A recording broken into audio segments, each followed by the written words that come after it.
plazaren alde batean, ikasle eta musikari lagunak.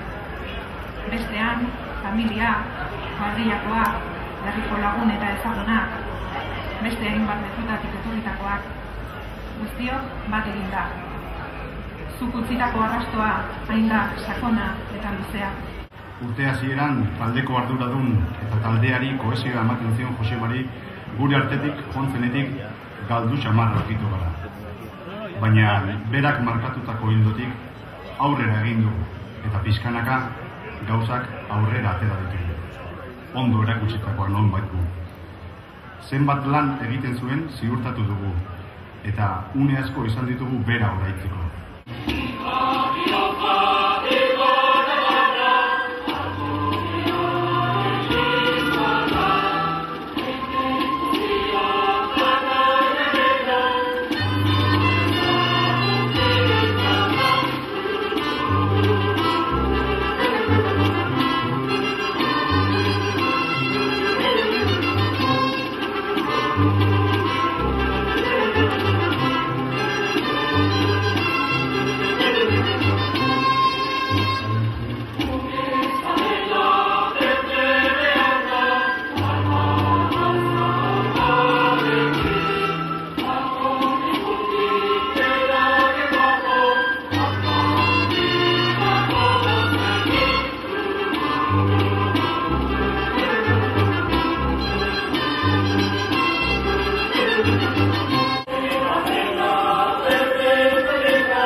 Ezaugarrietako bat, 1000 proiektuetan aritzeko denbora ateratzeko gaitasuna zen.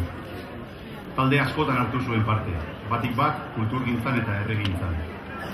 Goiargin kantatu zuela aipatu dugu, eta irrintzi dantza taldeko txistularia ere izan zen urte askotan. Taldea utzi ondoren ere, hainbat urtetan jarraitu zuen Antion ezpata dantza jotzen Zumarragako Antzinako Ama txistulari taldearekin batera.